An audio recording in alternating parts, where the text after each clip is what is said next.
Kalau ini Ustaz, kalau misalnya kita udah poraan nih, tapi orang sekitar kita nuntut kita untuk bekerja lebih gitu misalnya, kita gimana bertahan? Kalau bertahan ntar disangka alas apa gimana gitu kan, padahal kita udah berusaha gitu. Ya, itulah makanya Syekh Said Ramadan Al-Buti ketika jelasin masalah hikmah pertama dari hikamnya Imam Ibn Athaillah yang kita baca di Makassar ya. Kan ada namanya makom sabab, ada makom tajrid ya. Padahal ini mah udah sabab ya, cuman minta lebih lagi ya. Kita udah qanaah dengan usaha yang kita usahakan lalu kita dapat rezeki itu, tapi ada tuntutan dari samping kita, dari istri kan, dari anak kan, dari apa yang lebih gitu. Padahal udah cukup, sekolah udah lancar, kebutuhan udah lancar, tapi dia pengen kapan dia punya mobil, kapan dia punya rumah, kapan ya ini.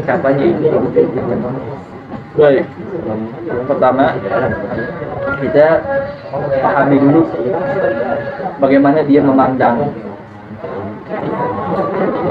Kalau kita sendiri, boleh kita pakai sudut pandang diri kita. Kalau kita sendiri. Tapi kalau kita udah muamalah sama orang, berbicara sama orang, apalagi hari-hari kita sama dia, bini contohnya, maka kalau kita pakai kacamata diri kita sendiri terus, nggak bakalan ketemu. Bawaannya bini diajak masuk surga, ogah banget kayaknya. Bini diajak hati, ini ogah. Kita pakai kacamata dia. Banyak pengalaman psikologis batin renungan dia yang kita nggak tahu. Dia udah, kita kata dia nggak sabar, kita kata dia nggak qanaah, padahal dia mencoba untuk sabar. Cuman gimana? Dia juga dapat faktor eksternal, berurusan dari luar, arisan, teman-temannya arisan, kan ngobrol sama teman-temannya dah. Besok saya mau umroh, ya, dan mulai dah. Tinggi-tinggian deh. Iya, tinggi-tinggian dah. Besok saya juga ini. Akhirnya yang tidak punya kesempatan, contohnya misalkan contohnya bini kita, akhirnya kan dia enak banget. Nah, wajar manusia kan gitu. Sa'ah wa sa'ah.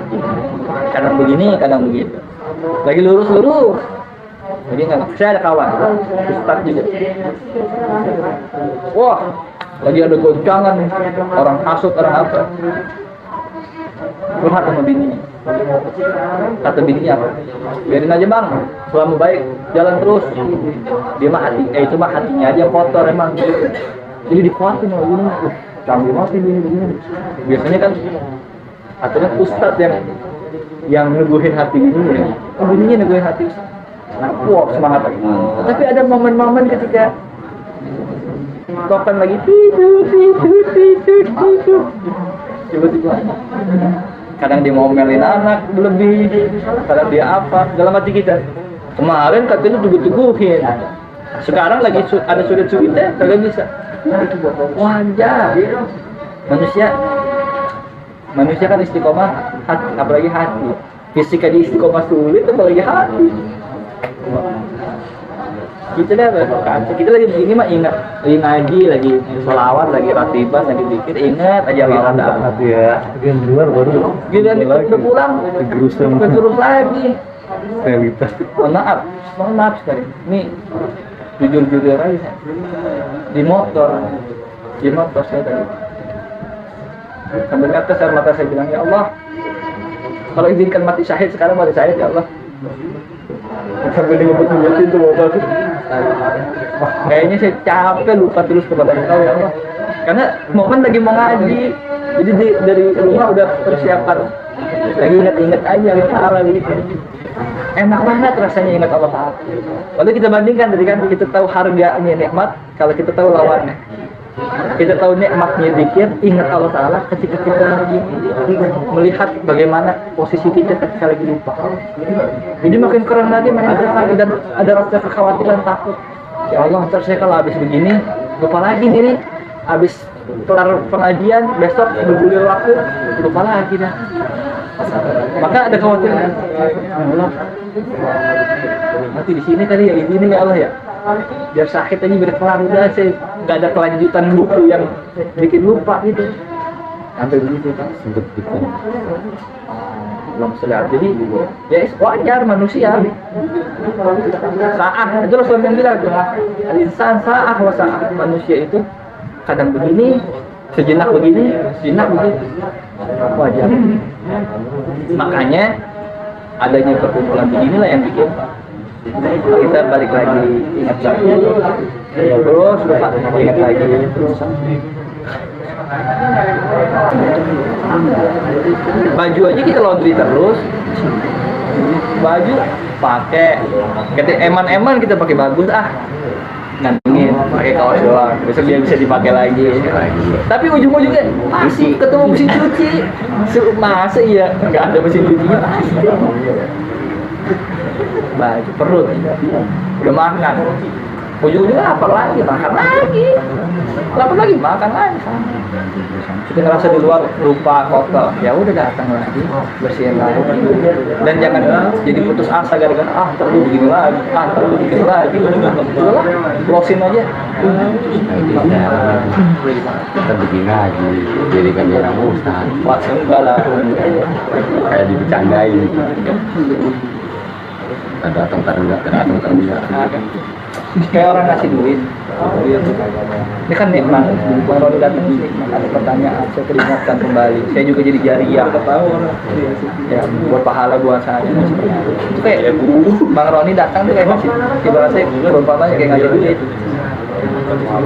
orang ngasih duit rutin nggak rutin tetap kita terima kasih masa gara-gara dia biasanya itu ngasih duit kenapa tiba-tiba ngasih duit lah ente dia ngasih duit tuh bersyukur iya kan ya gara-gara kita dimanja dengan dikasih duit terus bilang kali dikasih duit kita malah pandang sini sama dia salah begitulah jadi alhamdulillah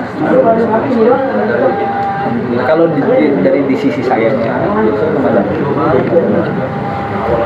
cuman posisi saya misalkan sama saya juga kan lupa lagi di luar pengajian di luar pondok di luar sholat lupa lagi tetap merasa rugi ketika lupa itu kita balik lagi itulah namanya kalau di bahasa namanya ahwal hal orang itu ada halnya manusia masih hal itu dari hal dia tahu berpindah-pindah berganti-ganti silih-silih nanti kalau sudah terus ganti kita balik lagi lama-lama intensitasnya rapat hati kita barulah sampai makom itu tempat berdiri jejak ini juga kalau di situ istiqomah kembali pada Allah Taala gitu tapi mulanya mereka kadang lagi sabar-sabarnya kadang ada tunjuk-tunjuk kadang lagi perlakuan kadang ada tambah-tambah kayak gitu